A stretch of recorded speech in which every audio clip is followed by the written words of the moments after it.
अस्सलाम वालेकुम once again welcome back. क्या हाल चाल है? Very very good morning to you. और गालिब ने कहा था मुश्किलें इतनी पड़ी मुझ पे कि आसान हो गई। A very good morning to you. I hope कि आप लोग बिल्कुल ठीक हो। और आज बड़े मजे का दिन है बिकॉज यू नो सुबह सुबह आगे पता चला कि एक मैसअप हो गया, एक फाउल अप हो गया है। तो आइए मैं आपकी मुलाकात एक ऐसे शख्स से करवाता हूं जो हमारे ही मतलब टीम का हिस्सा है और कमाल आदमी है। अच्छा, ऐसे हमारे मुल्क में जगह जगह लोग पाए जाते हैं बिकॉज वो आके कहते हैं भाई I am sorry and that's it. ये जो आई एम सॉरी अंग्रेजों ने इजाद कर दिया ना, ये बड़ा कमाल है। प्लीज इनके लिए बहुत सारी तालियां बजाइएगा। घर पे बैठ के आप तालियां बजाइएगा। इमरान सलामत साहब, बहुत सारी तालियां इनके लिए। आइए आइए आइए आइए, जल्दी आइए, मुझे पूरा शो करना है। जल्दी आइए जल्दी आइए। इमरान भाई, ये सर ये माइक आपका। सर मैं आपका कैसे शुक्रिया अदा करूं सर?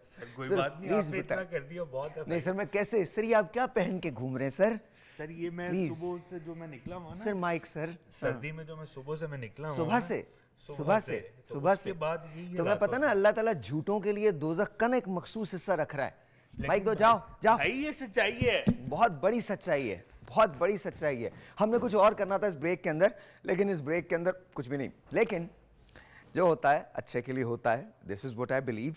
आज मेरे लिए बहुत स्पेशल दिन है, मेरे लिए और मेरी बेटी ज़ारा के लिए बहुत स्पेशल दिन है। हाँ, ज़ारा की जो वो प्रीमी थी 12 दिसंबर, मेरी बेटी का नाम है ज़ारा। 12 दिसंबर 2015 ये उनकी पैदाइश है। और मैं आपकी मुलाकात करवाना चाहता हूँ। कुछ ऐसी पिक्चर्स हैं जो मेरे पास हैं। ये उसकी पिक्चर है, look at that. This is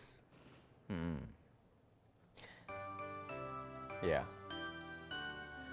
ये जहाँ जाती है ये मेरे साथ होती है। This is my life, this is Zara, this is everything to मी।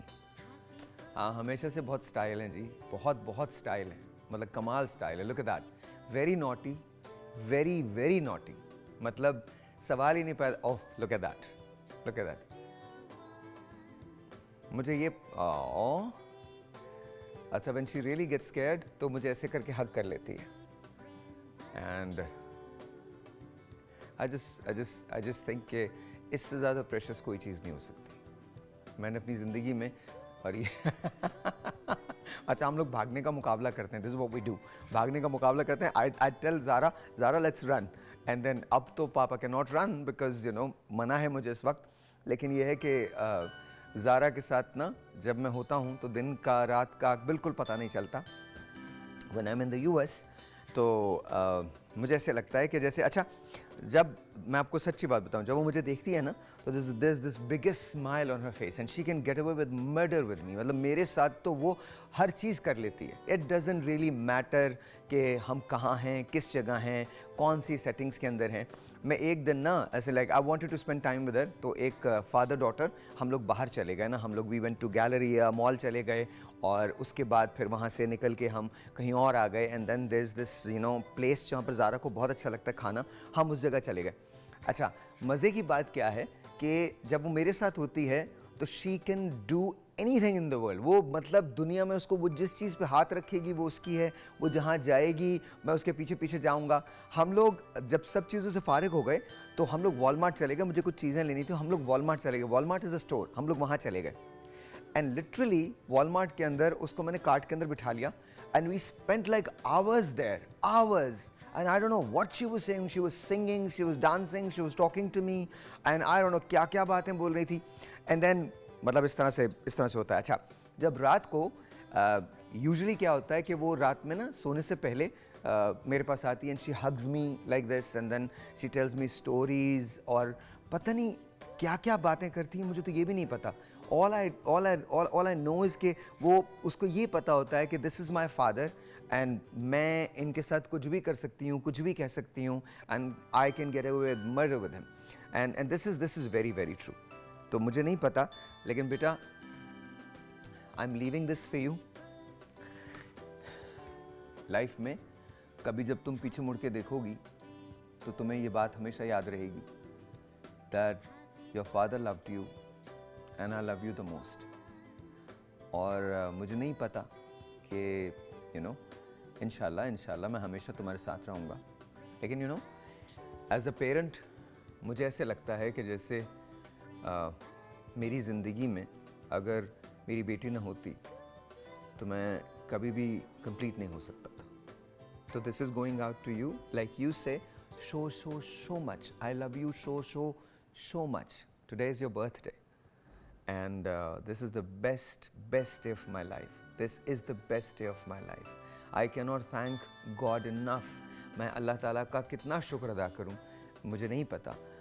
मैं तुम्हारे बाद समझा हूँ. Of course I was always a very obedient child. आप अम्मा से मेरी पूछ सकते हैं, और अम्मा ने हमेशा मेरे ख़्याल में मेरी तारीफ़ की है. लेकिन मुझे लगता है कि ज़ारा के बाद मुझे पता चला है कि माँ बाप किन चीज़ों से गुज़रते हैं, और माँ बाप के लिए बच्चे क्या माने रखते हैं ये. और बच्चे कभी भी इस बात को नहीं समझ पाएंगे. जब तुम बड़ी हो जाओगी और मैं बहुत बूढ़ा हो जाऊँगा, तो तुम ये तस्वीरें देखोगी, तुम ये पिक्चर्स देखोगी, तुम्हें ये चीज़ें नज़र आएंगी. बस उस वक्त ये याद रखना, हो सकता है मैं थोड़ा इर्रेशनल हो जाऊँ, हो सकता है थोड़ा मेरा बिहेवियर ऐसा हो जाए जो शायद तुम्हें ठीक ना लगे. But just remember, I am the same guy who loves you so much. तो मुझे उस वक्त थोड़ा बर्दाश्त कर लेना, बिकॉज यू नो मेरे लिए मेरी ज़िंदगी तुम्हारे बगैर कंप्लीट नहीं है. And I love you so much. So you know, stay healthy, stay happy, and go and conquer the world. और दुनिया की सारी बेटियों के लिए, आज मेरी बेटी की सालगिरह है, मैं दुनिया की सारी बेटियों को कहता हूँ, go and conquer the world. जाओ बेटो, बच्चों, जाके ना दुनिया को फतह कर लो. और वो लोग जो तुम्हें ये कहते हैं ना कि तुम कुछ नहीं कर सकते या तुम नहीं कर सकते, no, you can do anything and everything in the world. Respect women, respect your daughters, respect your sisters. Please understand this. जो काम एक मर्द कर सकता है, वो काम एक औरत भी कर सकती है, और शायद कभी कभी कहीं ज़्यादा बेहतर अंजाम दे सकती है. इमेजिन दिस कि अगर इस ज़िंदगी में हमसे ये राइट छिन, खैर जाने दें, मैं क्यों इतनी सेंटी बातें कर रहा हूँ आज ज़ारू के साथ. अच्छा, मुझे ये पिक्चर स्टिल करना ये पिक्चर, ये वाली स्टिल करो. हाँ, ये भी स्टिल कर सकते हो. इससे पहले वाली पिक्चर स्टिल करो. ये भी बड़ी अच्छी है, मतलब पिगी बैक राइड, ये तो अक्सर मैं उनको देता हूँ. लेकिन इससे पहले वाली पिक्चर ज़रा स्टिल करो, अगर हम कर सकते हैं तो. इससे पहले वाली पिक्चर दिखाना. ओ नहीं, दिस इज़ थाईलैंड. ये मत दिखाओ. ये अगली वाली ब्रेक की पिक्चर है. ये क्या दिखा रहे हो तुम, ये क्या. अच्छा ओके, सही है. हमारे यहाँ ना ऐसे कबल्ले चल जाते हैं, कोई बात नहीं. जो अगली ब्रेक होगी उसमें हम थाईलैंड के बारे में बात करेंगे. बट एक पिक्चर होगी जो मैं तुमसे कहूँगा, तुम उसको स्टिल कर देना. वो इतनी कमाल है, मतलब. अच्छा, 2 पिक्चर्स इसमें, मैं आपको दोनों की हिस्ट्री बताता हूँ. ये तो खैर इनकी मॉडलिंग की पिक्चर्स हैं, जो यू नो ये इनको खुद ही बड़ा शौक है. Look at that, she is very very naughty, extremely naughty, इसमें कोई शक ही नहीं है. और look at that, she is a born model. अच्छा, मैं आपको एक तस्वीर बताऊंगा. ये रोकिए ज़रा, यहाँ इसको रोक दीजिए. ये पिक्चर है. अच्छा, ये ना I have a truck there. तो उस पर ट्रक से मुराद ये कि जैसे हमारे यहाँ होते हैं ना रीवो वगैरह इस किस्म के, तो वो मेरे पास एक फोर्ड का है.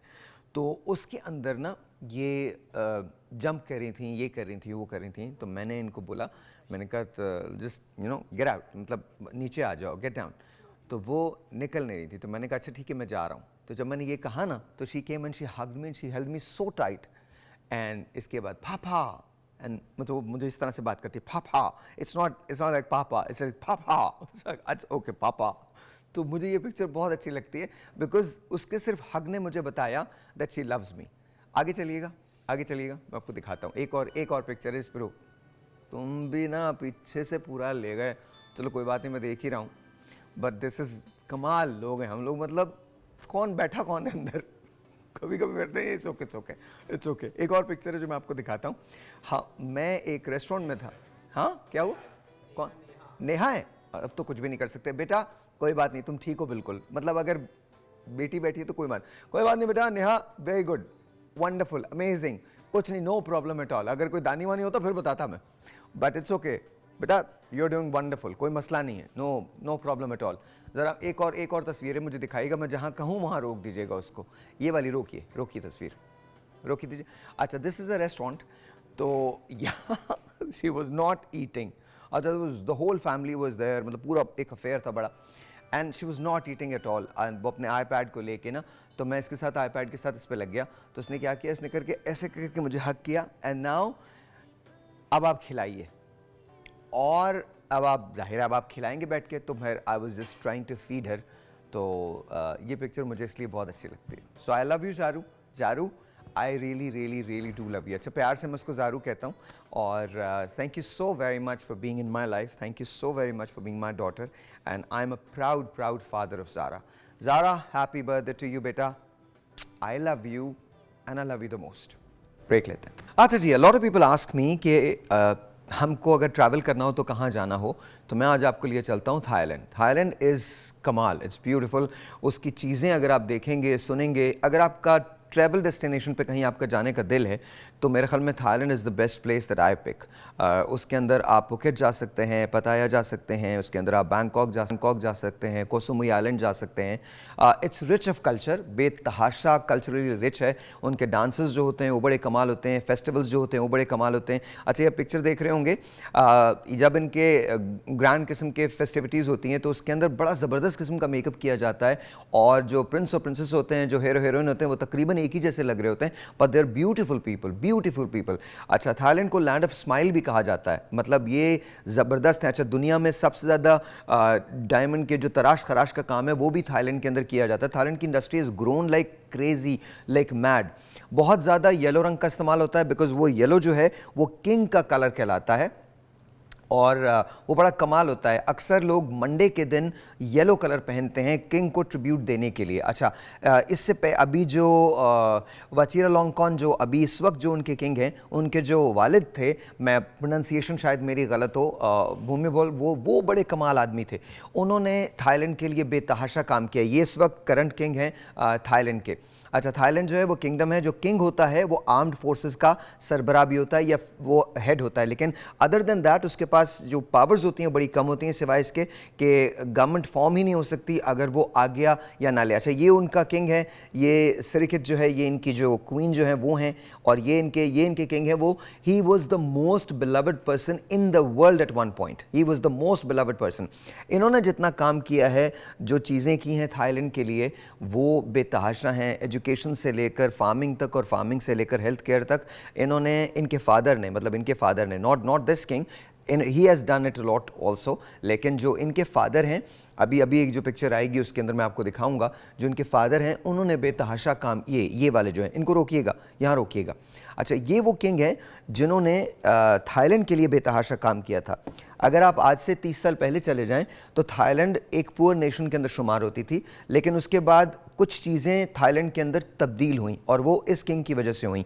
इन्होंने गली गली, मोहल्ले मोहल्ले, गांव गांव ये फिरे, वहाँ जाके फार्मिंग को इनकरेज किया, फार्मर्स को इनकरेज किया. उसके बाद गवर्नमेंट से बात की, गवर्नमेंट से कहा कि आप अपना लोन्स दें. अच्छा, थाईलैंड के अंदर जो ज़मीन है वो थाई किंग की होती थी, वो ज़मीनें लोगों के अंदर बांटी. और इसके बाद आज थाईलैंड ये है कि वो इकोनॉमिकली बहुत बड़ा हो चुका है, एक जाइंट बन के वो उभरा है. Thailand is one of the few countries जहाँ डॉलर जो है वो बड़ा स्टेबल है.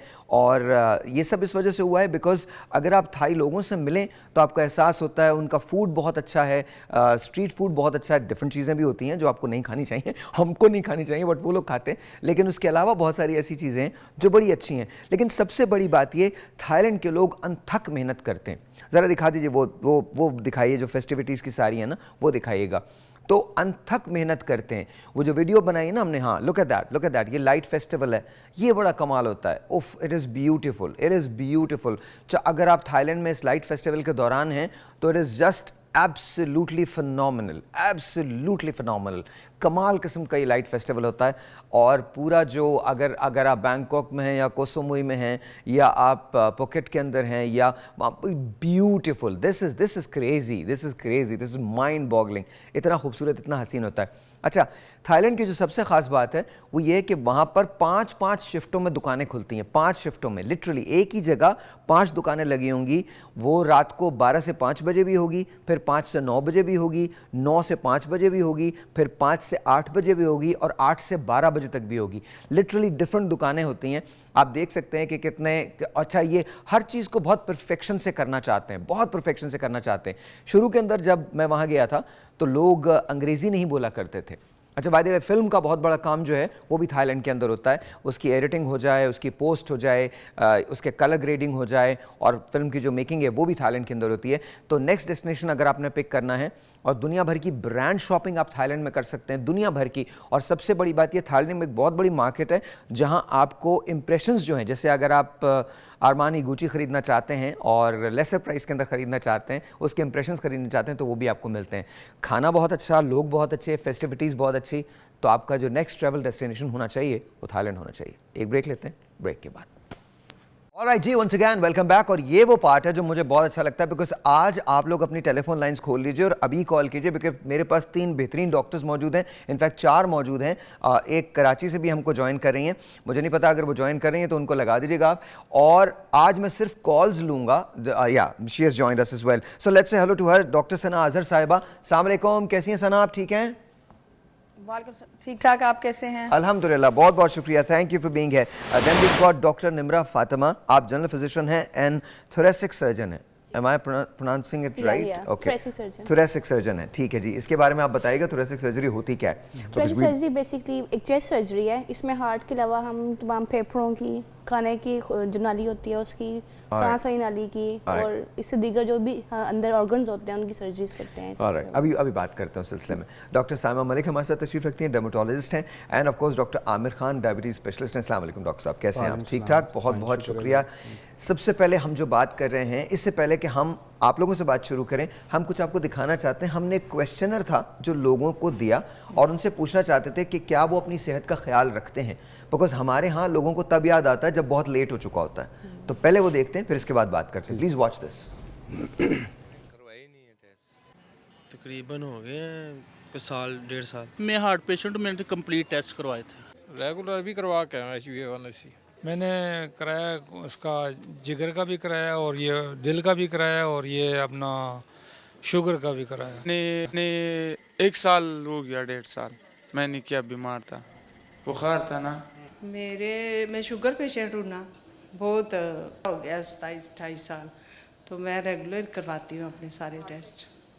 मुझे लगता है तकरीबन 2 साल हो गए। जिगर के, गुर्दों के और शायद मैदे के 2-3 टेस्ट हैं।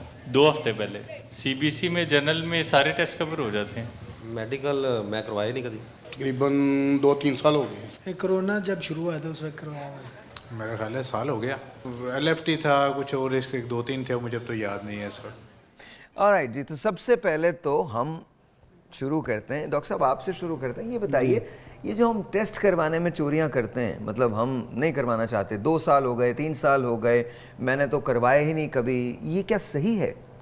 जी, आप बिल्कुल सही फरमा रहे हैं। इसमें इंपॉर्टेंट चीज़ ये होती है कि एक मरीज़ जो हमारे मुल्क के ज़्यादा, जिसे आपने वीडियो भी दिखाई है, उसमें ज़्यादातर एक दूसरे सुन के टेस्ट करा लेते हैं without the prescription of a doctor. बेहतर ये होता है कि पहले अपने फिजिशियन को कंसल्ट करें और वो जो मुनासिब टेस्ट ज़रूरी समझे वो कराएं। अदरवाइज पेशेंट को नहीं पता होता, जिस तरह वो फरमा रहे थे कि मुझे शुगर है, तो मैं अब शुगर की तो मल्टीपल टेस्ट हो सकते हैं। तो वो डिपेंड करते हैं पेशेंट को, जब तक देखा ना हो किसी फिजिशियन ने, तो वो जो असेस करेगा, वो जो ट्रीटमेंट एडवाइस करेगा, उससे पहले चंद एक टेस्ट होते हैं वो करवाते हैं। तो इसलिए हमेशा डॉक्टर की प्रिस्क्रिप्शन से ही दवाई लेनी चाहिए या डॉक्टर की एडवाइस से टेस्ट कराने चाहिए। सर, हमारे यहाँ तो हुकूमतें बन जाती हैं सुना के, बन भी जाती हैं, ख़त्म भी कर दी जाती हैं। तो मतलब हमारे यहाँ तो क्या, हम तो जीते लोग हैं सर। अच्छा, टेलीफोन कॉल्स आप मुझे कर सकते हैं अगर आपको कोई भी इशू है, शुगर का इशू है, हार्ट का इशू है, जनरल कोई सवाल है आपका डॉक्टर से, तो आप बिल्कुल कर सकते हैं। अच्छा, स्किन, हेयर एंड नेल, ये हर दौर में बहुत प्रोमिनेंट रहा है और लोग कहते हैं कि जी इसकी हिफाजत की जाए, लेकिन यही सबसे ज़्यादा निगलेक्टेड एरिया होता है। बिकॉज अगर आप, एक बहुत सिंपल सी बात यह है, लोग स्किन के बारे में बात करते हैं लेकिन मॉइस्चराइज ही नहीं करते। सो मच सो कि इतना बेसिक है कि वो नहीं करते। वजह क्या है इसकी? वजह यह है कि हमें हमेशा बस वो मुझे लगता है कि जितना पीछे से हम देखते आ रहे हैं, अपनी हिस्ट्री भी उठा के देख लें, हमारे अपने पेरेंट्स से ले लें, ग्रैंड पेरेंट्स से ले लें, हम मुंह हाथ धोने तक तो हम बड़ा बिलीव करते हैं और उसके बाद बाकी बॉडी पार्ट्स को भी निगलेक्ट करना शुरू कर देते हैं। हम मॉइस्चराइज़र लगाते हैं तो फेस पे लगाते हैं, हाथों पे लगाते हैं, लेकिन हम पाँव को भूल जाते हैं, हम टांगों को भूल जाते हैं, हम बॉडी को भूल जाते हैं। तो वो पॉइंट बड़ा वैलिड है, लेकिन ये कि हमें अपनी रूटीन को थोड़ा सा चेंज करना पड़ेगा, अपने बच्चों में अपनी ये आदतें जो हैं थोड़ी सी बेहतर बनानी बेहतर पड़ेंगी, जिसमें मॉइस्चराइजेशन सबसे बड़ी इंपॉर्टेंट चीज़ है फॉर स्किन केयर। अच्छा, और वो आपकी उम्र को थोड़ा सा कहीं ना कहीं डिफाई भी करती है, रोकती भी है, डिले भी करती है एजिंग को, अगर आपकी प्रॉपर मॉइस्चराइज स्किन हो। एक टेलीफोन कॉल है, लेट्स टेक दैट फर्स्ट। अस्सलाम वालेकुम जी। अस्सलाम वालेकुम सर। वालेकुम अस्सलाम, आपका नाम सर? जी सर, साजिद अली मेरा नाम है। साहिल भाई, मैं आपका बहुत बहुत बड़ा फैन हूँ सर। अच्छा साजिद भाई, बस आप बताइए मसला क्या है, प्रॉब्लम बताइए। सर जी, मैं बस आपका बहुत बड़ा फैन हूँ, बस आपके साथ बात करना चाहता था साहिल भाई। मैं आपका दिल से बहुत बड़ा फैन हूँ और आपसे बहुत मिलने की मेरी ख्वाहिश है सर। तो आ जाइए, मैं लाहौर में होता हूँ, आप आ जाइए यहाँ, मिल लीजिए मुझसे। आप कोई बीमारी के बारे में कोई सवाल नहीं करना चाहते? बुखार, नजला, खांसी, जुकाम? मैं बीमारी के बारे में सर जी, मुझे यकीन नहीं हो रहा मैं आपके साथ बात कर रहा हूँ। मैं आपका बहुत बड़ा फैन हूँ सर जी, कसम से। मैंने अपने घर में आपकी तस्वीरें लगाई हुई हैं और मेरा बहुत, मैं अनपढ़ इंसान, मुझे पता नहीं है कि कैसे ये बात करते, कैसे आना, लेकिन सर मैं आपका बहुत बड़ा फैन हूँ। मेरी जिंदगी की एक ख्वाहिश है कि मैं आपके साथ सिर्फ एक सेल्फी लेना चाहता हूँ सर। आप जरूर आइए, इधर आ जाइए, इधर आ जाइए, आप जरूर आइए, जरूर। इनका नंबर ले लो यार और इनको बुलवा लो यहाँ पे। थैंक यू वेरी मच, बहुत बहुत शुक्रिया। अच्छा डॉक्टर साहब, आप मुझे ये बताइए कि हमारे इन दोनों स्मॉग बेतहाशा है, स्मॉग की वजह से आँख, नाक में, चेस्ट के अंदर इन्फेक्शंस बेतहाशा हो सकते हैं, तो किन किन चीज़ों का खतरा हो सकता है? इसमें हमारे और सर्दियों में किन चीज़ों को हम फेस कर सकते हैं? सर्दियों में जो छोटे बच्चे होते हैं उनमें तो इन्फेक्शन, चेस्ट इन्फेक्शन के चांसेस बहुत ज़्यादा होते हैं। बच्चों में निमोनिया होता है, खांसी होती है, उसकी वजह से जो है उनके सांस के मसले, जिनको दमा होता है। और ख़ासतौर पर जो हमारे पास आवाम जो है सिगरेट बहुत ज़्यादा पीते हैं, सिगरेट की वजह से भी, और स्मोक ऊपर से आ गई है, उनसे छाती की बहुत ज़्यादा इन्फेक्शन वगैरह मसला हो रहा है। इसके अलावा जो है ना आंखों के इन्फेक्शन हो रहे हैं, नज़ला हो रहा है। तो मेनली जो स्मोक है ना, उसका स्मोक की वजह से हमारी छाती के जो इन्फेक्शन हैं वो उनका परसेंटेज इंक्रीज कर जाती है, रेशो बढ़ जाती है। और वो आते भी नहीं है, कहते हैं बस खांसी है तो खुद ही बाप दिलवा देंगे, और इन्फेक्शन बढ़ जाते हैं और सांस के मसले उससे ज़्यादा हो जाते हैं। सिगरेट वो पीते हैं, उनकी वजह से छाती के मसले और ज़्यादा इंक्रीज़ करते हैं। और खांसी इंक्रीज़ होती है, लेकिन वो आते ही नहीं हैं चेक करवाने के। जब लेट स्टेज पे आते हैं तब तक मसला इतना बढ़ चुका होता है कि हम लोग उनका इलाज नहीं कर सकते। अच्छा, हम स्मोकिंग के बारे में बात करेंगे, लेकिन मैं डॉक्टर सना की तरफ जाता हूँ। डॉक्टर साहबा, इन दिनों आप सर्दियों में किस किस्म के पेशेंट्स को देख रही हैं? क्या नॉर्मल प्रॉब्लम्स हैं जिनको आप इनकाउंटर करती हैं? इन दिनों रेस्पिरेटरी इलनेसेस, छाती के इन्फेक्शन ज़्यादा हैं। एजमेटिक्स जो हैं वो उनको दमा का अटैक ज़्यादा हो रहा है। फिर क्या कहते हैं, जो ओल्डर लॉट है उनमें नमोनिया बहुत ज़्यादा हो रहा है। कुछ गैस्ट्रो के भी केसेस आ रहे हैं, लेकिन ज़्यादातर रेस्पिरेटरी इलनेसेस आ रही हैं। ओके, तो आपको लगता है कि इसको प्रिवेंट किया जा सकता है, या डॉक्टर के पास ये ऑटोमेटिकली होता है और डॉक्टर के पास ही जाया जाए? नहीं, इसको डेफिनेटली प्रिवेंट किया जा सकता है। Older patients at the age of 65 उनको नमोनिया शॉट लगना चाहिए। For people who are smokers and younger, उनको हम अगर उनकी सिवियरिटी चेस्ट की जो है वो अफेक्टेड है तो उनको अर्लियर नमोनिया शॉट दिया जा सकता है। फिर जो यंगर लॉट है, जो एजमेटिक्स हैं, उनके ट्रिगर्स को अवॉइड किया जा सकता है। आप अपनी अगर इम्यूनिटी को बूस्ट करें, अगर आप हेल्दी खाएं, आप vitamin C rich diet, antioxidant rich diet खाएं, तो आपकी इम्यूनिटी इतनी स्ट्रांग हो सकती है कि आपको रेस्पिरेटरी इलनेस नहीं होगी। दूसरा, vitamin D drops during the winters because of the change in the sun duration. तो अगर आप अपनी विटामिन डी को ऑप्टिमाइज करें तो it really boost your immunity. अच्छा, और दूसरी बात ये कि इन दिनों कैट भी आ रहा है जहाँ पर वो कहते हैं, अपने पेरेंट्स को कहते हैं कि आपका मैंने टेस्ट कर दिया है, अब आप जाके अपना टेस्ट करवा लें, या मैंने आपकी वैक्सीनेशन करवा दी है। वो प्लीज़ ज़रा अपने बच्चों की बात सुन लें। मैं अपनी अम्मा को भी कह रहा हूँ, अपने फादर को भी कह रहा हूँ, और सारी दुनिया की अम्मा और फादर को कह रहा हूँ, प्लीज़ ये कर लीजिए, प्लीज़ ये कर लीजिए। एक telephone call, let's see who this is online. अस्सलाम वालेकुम। वालेकुम, good morning sahib. Good morning याया, कैसे हैं आप? मुझे बड़ा अच्छा लगता है जब आप मुझे गुड मॉर्निंग का रिस्पॉन्स उसी तरह देते जिस तरह मैं करता हूँ। I am thankful to you sir. और सबको सलाम हो। और स्पेशली कहते हैं ना कि दिल तो है, दिल का चाहे इत्तेबार कीजिए। आजकल तो हर दूसरा आदमी दिल का मरीज बन रहा है। लेकिन व्हाट आई एम, क्योंकि मुझे अभी रिसेंटली कल परसों में ब्लड प्रेशर मेरा हाई हो गया था, जो अब तक नहीं हुआ, कहीं अल्लाह का शुक्र है। लेकिन व्हाट आई फील कि डॉक्टर सना से मेरा सवाल भी है। डॉक्टर सना आपकी जनरल फिजिशियन है, तो हमारे यहाँ बेसिकली पीरियोडिक जो है ना, टेस्ट का कोई कॉन्सेप्ट नहीं है। इवन आप जीपी के पास जाते हैं, बुखार के लिए आते हैं, बुखार की दवाई देते हैं, कुछ हो जाता है, उसके पास चले जाते हैं, लेकिन एक उनके पास कोई रिकॉर्ड हमारा मेंटेन नहीं होता। दुनिया भर में रिकॉर्ड मेंटेन होता है, तो उसको इसलिए नहीं पता होती प्रॉपर, क्योंकि वो रिकॉर्ड में नहीं आता। और फिर वो एक उनको इंसिस्ट करना चाहिए ना, डॉक्टर साहब को उनके बताना चाहिए भाई आप पीरियोडिक टेस्ट कराते रहे, ताकि आप एकदम जैसे ऑल ऑफ अ सडन आपको शौक लगता है कि मुझे ब्लड प्रेशर हाई हो गया, मेरा ये हो गया, मेरा वो हो गया।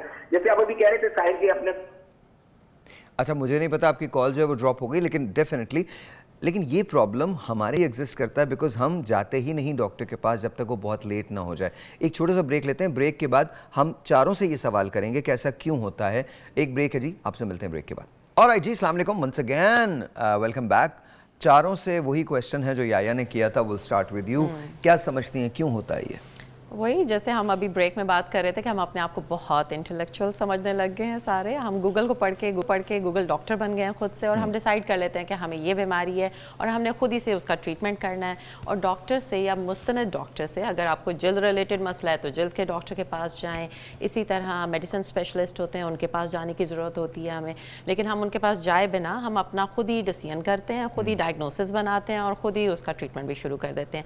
इसी तरह रैंडमली टेस्ट भी कराना शुरू हो जाते हैं। हमें लगता है कि हमें अपनी हेल्थ के ऊपर और स्पेशली एक मुस्तनद डॉक्टर के साथ फीस पे खर्चा नहीं करना चाहिए, हमारा ये ख्याल है। अच्छा, लेकिन एक हम बात एक बताएं। पिज्जा पे जरूर खर्च कर लेते हैं 5,000। Okay, you answered that question because मैं अभी पूछने वाला था कि क्या एक्सपेंसिव है, वो आपने दूसरी में जवाब दे दिया कि नहीं, हम जिन चीजों पे खर्च करना चाहते हैं कर देते हैं। अच्छा, एक telephone call, let's see who this is online. अस्सलाम वालेकुम। अस्सलाम वालेकुम। वालेकुम अस्सलाम। मैं शायद भाई मैं बात कर रहा हूँ अब्दुल हफीज कराची से। अरे अब्दुल हफीज साहब कैसे हैं आप? कराची कैसा है? अब बेहतरीन जा रहा है, आपका प्रोग्राम मुझे बहुत अच्छा लगता है sir. Thank you very much, बहुत शुक्रिया। ये बताइए कोई हेल्थ के रिलेटेड सवाल है आपका? मुझे ब्लड प्रेशर शुगर है, मेरा शुगर कभी कभी बिल्कुल डाउन हो जाता है। अच्छा, एक मिनट, मैं डॉक्टर साहब से बात करता हूँ। डॉक्टर आमिर हमारे साथ हैं। डॉक्टर साहब आप बात करना चाहेंगे? जी जरूर। जी बोलिए। अच्छा, ये फरमाइए कि शुगर आपको कब से है? शुगर अब तो मुझे काफी दिनों से 3-4 साल हो गए। अच्छा, तो आजकल शुगर के लिए क्या ले रहे हैं आजकल? मैं गैट्रिल 4 mg लेता हूँ और मेटफॉर्मिन में वो ले रहा हूँ विल्डोमेट 850। तो आप अपनी शुगर की मॉनिटरिंग करते रहते हैं? डिवाइस है आपके पास शुगर की जो असेस करती है? हाँ, मैं हर 2-3 दिन बाद करता हूँ। खाली पेट करते हैं, खाने के बाद करते हैं? नहीं, खाने से पहले सुबह और रात को खाने से पहले। तो खाने से पहले कितनी होती है? नाश्ते से पहले आपकी ब्लड शुगर कितनी होती है यूजली? अभी सुबह मेरी कभी 110, 115, 112। अच्छा, वो तो कंट्रोल्ड ही है। 110, 112 तो प्री डायबिटीज़ में आता है। तो लेकिन इनकी शुगर पहले ज़्यादा रही होगी, तो अब चूँकि नॉर्मल होने लगी है तो वो इनको महसूस ऐसा होता है कि लो हो गई है। ओके, वो तो ये रीज़न ये भी हो सकता है। बाकी आपने गुर्दों के टेस्ट करा लीजिए, क्योंकि गुर्दों के टेस्ट बड़े इंपॉर्टेंट होते हैं। हर शुगर के मरीज़ को साल में कम से कम 2 मरतबा करवाने चाहिए, क्योंकि गुर्दे ठीक काम नहीं कर रहे या थोड़े से कमज़ोर हो गए तो उसमें शुगर लो होनी शुरू हो जाती है। तो उसके आप टेस्ट एक दफ़ा करवा लीजिए अपने। चलें, बहुत बहुत शुक्रिया, बहुत बहुत शुक्रिया। डॉक्टर साहब, यही क्वेश्चन मैं आपको पोज करूंगा कि हम गूगल डॉक्टर्स क्यों बने हुए होते हैं? वाई?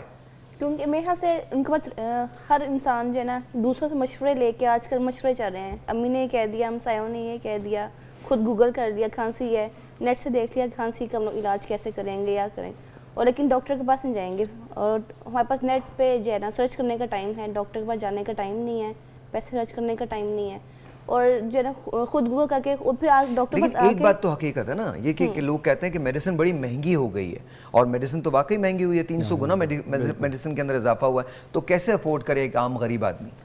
लेकिन अगर मेडिसिन महंगी हुई तो मेरे ख्याल से हर चीज़ महंगी हुई है।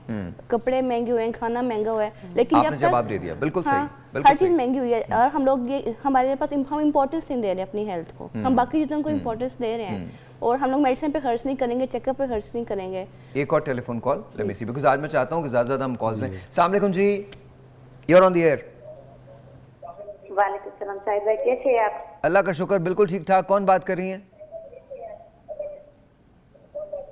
शाना बात कर रही हूँ। अच्छा शाना, अपने टेलीविजन का वॉल्यूम बंद कर दीजिए और बताइए क्या सवाल है। जी भाई, मुझे मैदे की बहुत तकलीफ होती है। मैदे की बहुत तकलीफ होती है। मैं डॉक्टर सना से कहता हूँ, डॉक्टर सना अगर ये कॉल ले सकें। डॉक्टर सना, आप प्लीज सवाल कर उनसे बात कर सकती हैं? जी, अगर इनको मैदे की आपको तकलीफ किस वक्त महसूस होती है? जब मैं खाना खाती हूँ ना फिर होती है। हेलो, सॉरी इनकी आवाज़ नहीं आई थी। इनको सारा वक्त नहीं, वो ये कह रही है कि जब वो खाना खाती हैं तो महसूस होती है। अच्छा ठीक है, तो इनको कुछ पहले ब्लड वर्क कराना चाहिए। कुछ लोगों को मैदे की तकलीफ अल्सर की वजह से होती है, और वो अल्सर कई दफ़ा फॉर्म होता है एक कीड़ा जो हमारे पानी में होता है, और कुछ लोगों के पेट में जाके वो घर कर लेता है। तो इनको एक स्टूल टेस्ट कराना चाहिए उसका, जिसमें पता चलेगा कि वो पेट में कीड़ा है। अगर है तो उसकी फिर थेरेपी लेंगी तो फिर इनकी मैदे की तकलीफ दूर हो सकेगी। दूसरा ये कि कुछ ग़िज़ा है जिससे मैदे की तकलीफ बढ़ती है, जैसे कि सिट्रस फ्रूट्स जो होते हैं, क्या कहते हैं, कुछ लोगों को कैफीन से एग्रीवेट होती है। खाने के बाद 2 घंटे तक लेटना नहीं चाहिए, और टाइट फिटिंग क्लोथिंग से भी मैदे की तकलीफ एग्रीवेट होती है। तो इन चीज़ों का, और मिंट, लेमन मिंट, जैसे बहुत से रेस्टोरेंट्स में हम जाते हैं या बाहर खाते हैं तो हम नींबू पानी या फिर मिंट लेमनेड पीते हैं, उससे भी मैदे की तकलीफ एग्रीवेट होती है। अच्छा, मैं शाहाना से पूछता हूँ, पहले ये टेस्ट कराएं फिर इनको दवाइयाँ देंगे। शाहाना, आपने कोई टेस्ट करवाए? जी भाई नहीं कराए। नहीं कराए, क्यों नहीं कराए? एक बार कराया था, मैदे की बहुत तकलीफ है इसलिए दूसरी बार नहीं कराए। नहीं तो क्या करवाए थे? पहली बार जब करवाए थे तो कौन से टेस्ट करवाए थे? मैदे की टेस्ट कराए थे, वो कह रहे डॉक्टर तो मैदे खराब है इसलिए। मैदे, तो डॉक्टर ने फिर इसके बाद दवाएं दी थी आपको? जी दवाई दी थी। वो दवा से आराम नहीं आया? वो खाती हो तो आराम आता है, अगर छोड़ देती हो तो फिर तकलीफ होती है। अच्छा डॉक्टर साहबा, डॉक्टर सना, स्टूल का टेस्ट हुआ था इनका? आपका स्टूल का टेस्ट हुआ था? नहीं, उसका नहीं हुआ टेस्ट? नहीं जी, उसका टेस्ट इनको कराना जरूरी है, क्योंकि अगर पेट में कीड़ा होगा तो मैदे की दवाइयों से नहीं हल निकलेगा। ओके, तो आप बहन शाहाना, आप स्टूल टेस्ट जरूर करवाइएगा, ठीक है? जी भाई। Stool antigen, H pylori antigen, आप बोल दीजिए। ये आपने जो टेस्ट कराना है उसका नाम कंप्लीट नेम है stool examination for H pylori antigen, ये कंप्लीट नाम है उसका। ये बड़ा इंपॉर्टेंट टेस्ट और चांद एक जगहों पे होता है, हर जगह अवेलेबल नहीं है। अच्छा, हर जगह अवेलेबल नहीं है? अच्छा, क्यों, वजह? स्पेशलाइज्ड टेस्ट है और यहाँ लोग कराते हैं स्टूल के एग्जामिनेशन। ओह, तो आप कहाँ रहती हैं शाहाना? अच्छा, वो चली गई। आई थिंक तो अच्छा, ये भी तो एक इशू है ना कि हर जगह अवेलेबिलिटी का इशू। क्या मेडिसिन बहुत महंगी हो गई है हमारे?